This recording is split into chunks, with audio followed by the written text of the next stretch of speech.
Hi there, I'm Angus Kirk, this is Freddie Bowles, we've got Dominic James and Calvin Willis. We're from Kevi TV. It's such a privilege to be here, and last year we actually got the opportunity to interview Sugata Mitra about his project, the Hole in the Wall project. And it was a great opportunity, not just for our development, but for the development of the whole school. Hi, I'm Freddie, and Professor Mitra and Ted have really inspired us at Kevi. We're in the middle of launching our own TED Ed Club at the school, which we are really keen to take far. We maintain links with and Skype meetings with TED in New York to try and develop the curriculum of our TED Ed Club, which we hope will go so far because we're really excited about it. Hi, I'm Dom. As Freddie says, the meetings were hard. It's developed hugely since over the last few weeks, and we are really excited about it. Kevi wants to be the catalyst to help students develop their skills, not just only on a local scale, but now on a global scale. And so we are really excited about the next up and coming weeks where we can talk to people around the world. Calvin's going to talk about our time at the university. So after interviewing Professor Mitra, next came the process of editing our 60-minute long video down to the clip you're just about to see. We did this with the help of Gareth Hudson, who is here at Newcastle University. We're really excited to work with him, one, because of his professional ability, and two, because we actually might have had a day off school. So the skills that he taught us were really valuable to us as Kevi TV and to produce this video. This allows us to pass these skills down to the younger members of Kevi TV so they can continue on in the future. Thanks for listening to us, and we hope you enjoy the video.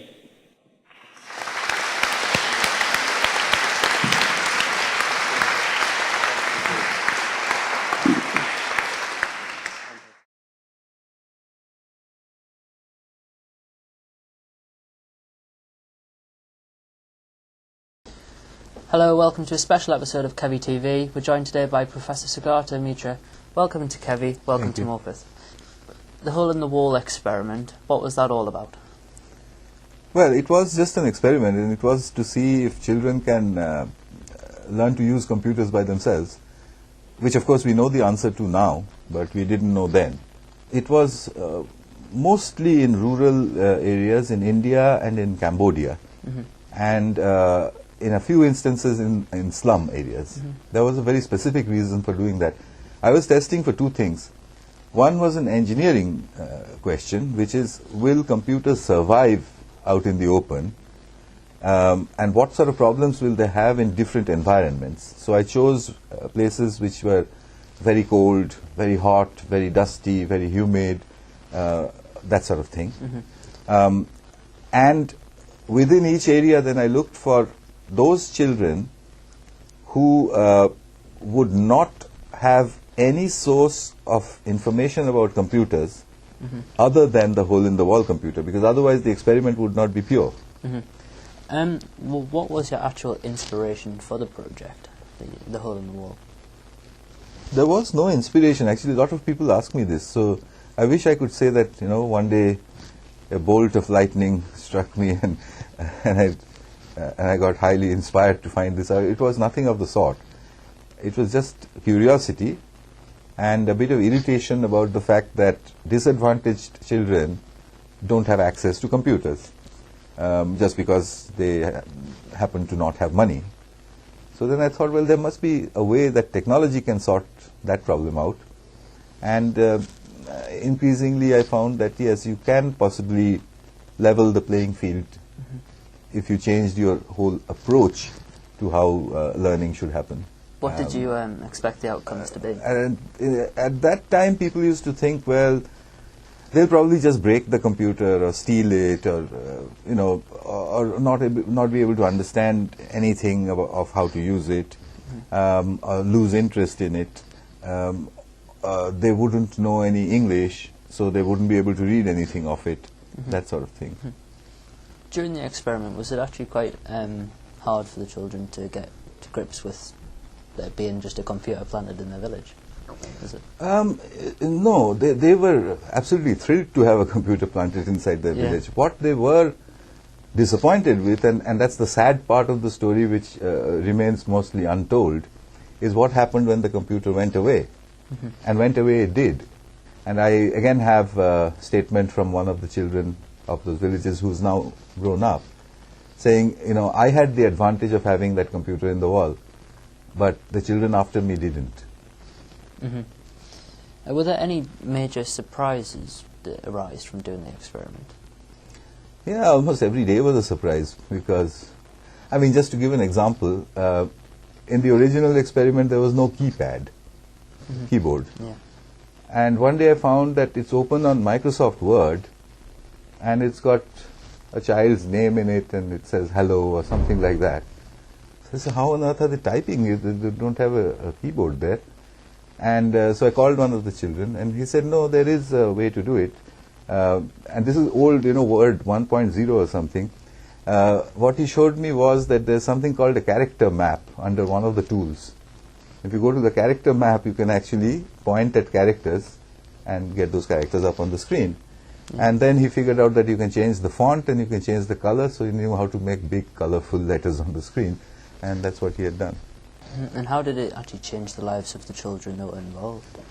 Well, it's not very easy to figure that out, because after the experiment was over in 2005, I didn't have the funding left to follow through on these children. But I did bump into anecdotal evidence of what happened to them. So it's quite strange. I know that one of the children from one of the hole-in-the-wall experimental sites is at the moment doing a PhD in evolutionary biology in Yale, Connecticut. I know another student from a slum in an Indian city who is studying medicine in Kuala Lumpur. An independent filmmaker interviewed a girl from one of the Delhi slums who said, I'm studying to be a teacher. And so she said, did that computer have anything to do with it? And she said, yeah, it had everything to do with it, because if it hadn't been there, I would have been married with 3 children by now. She was 18 or something at that time. If it made one child into someone who discovers a medicine that will make one of us live a little longer, then it was probably worth it. You've been working with the school in Gateshead and other things in the northeast. How have you tried to implement your strategy into their schools? Well, if you take the key findings from Hole in the Wall, it has 2 very interesting properties. One is that there are no adults present. There is no supervision at all. The second is that the children are necessarily in groups, because there are lots of children and there's one single computer. So then when I came to England and I got this opportunity to work with some schools, I thought, why not recreate that environment inside the classroom? You can't obviously do Hole in the Wall in its original form in England, because you would get a lot of frozen children. But I had to bring it indoors. So how do you bring it indoors? Well, it's very simple. You put a few computers and you take lots of children into a room, and you go away. That's about it. What has to happen is the hole in the wall inside the classroom. If you think that, no, if I just left them, there will be no educational outcome at all, that's not right. That's not correct. On the other hand, if you did ask them to find an answer to some question, then you often find, as a teacher, that a lot of your work just got done by itself. So what does the future hold for learning for children? Well, it's a big question, and the future at this point is highly unpredictable.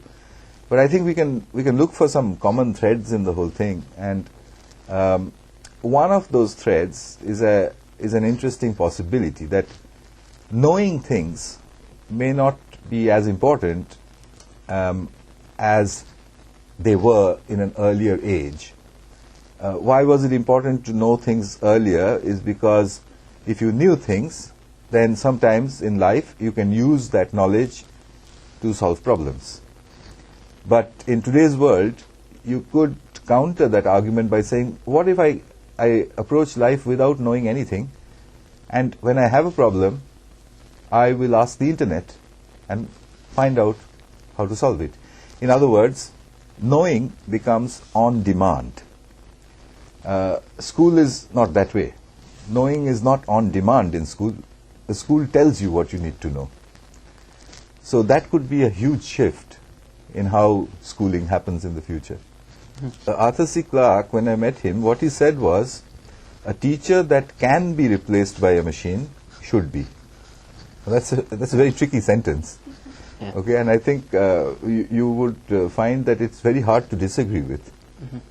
The question is that, are you the kind of teacher who cannot be replaced by a computer, in which case we are happy with you. But if you can be, then what Clarke says is, well, then you should be. Was it the Hole in the Wall project where you mentioned Skype grannies? Yes. Yes. Can you explain more about that? Well, Skype gives us the possibility to speak to people, to video conference with people for free.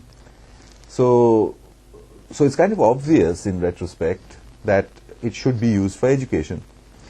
Who will educate whom?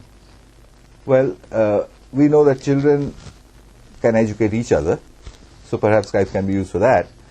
But I thought of another approach, which is that we have a whole lot of highly experienced school teachers.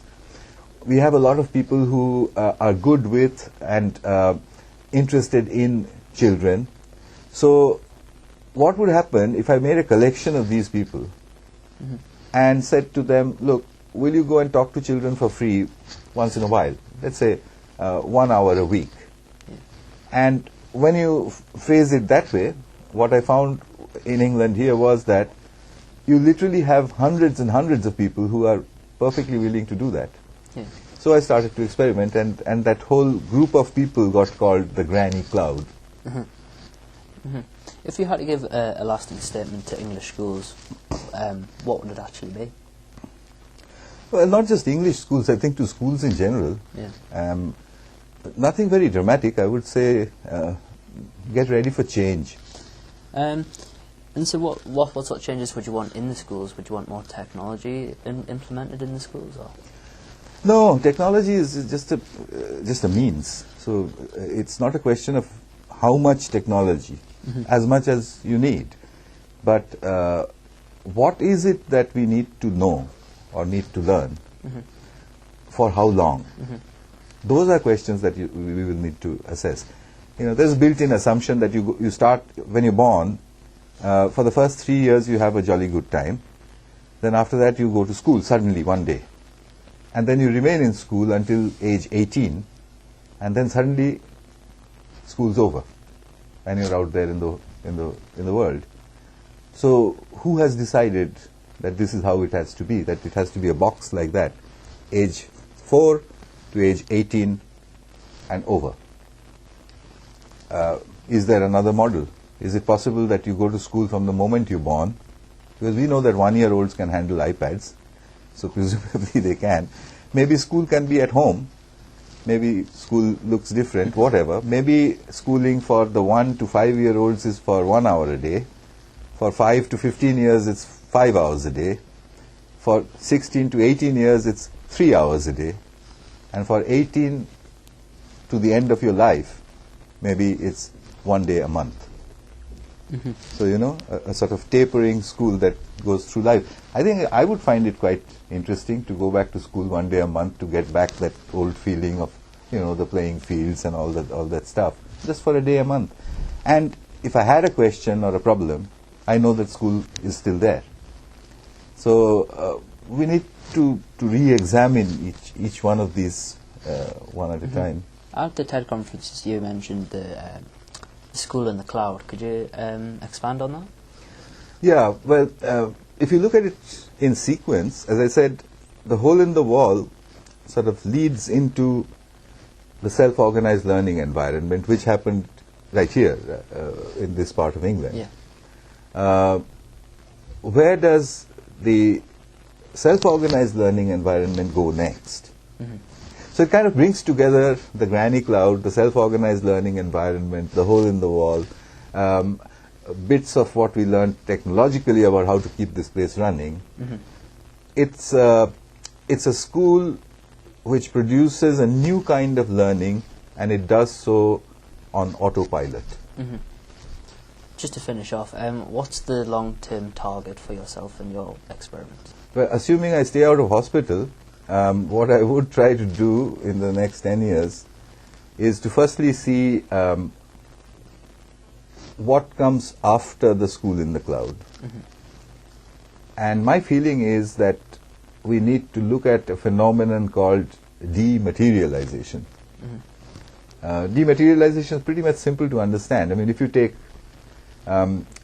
something like a tape recorder, and then it shrinks and becomes a Walkman, and it shrinks and becomes an MP3 player, and then it just vanishes because it's up there on the internet. It's zeros and ones on the internet. Any device that can connect to the internet can play all your music, all your videos, and everything. So it just dematerialized. An actual piece of technology dematerialized, vanished. Look at the fountain pen. The fountain pen was a beautiful object, and you had to put ink into it, and you had to have beautiful handwriting and everything. And then it changed, and it became a cheap little piece of plastic, which was the ballpoint pen. And people, I remember there was a controversy about, the ballpoint pen will produce very poor quality handwriting, not half as good as ink. And which it did. It I think, reduced the quality of handwriting everywhere.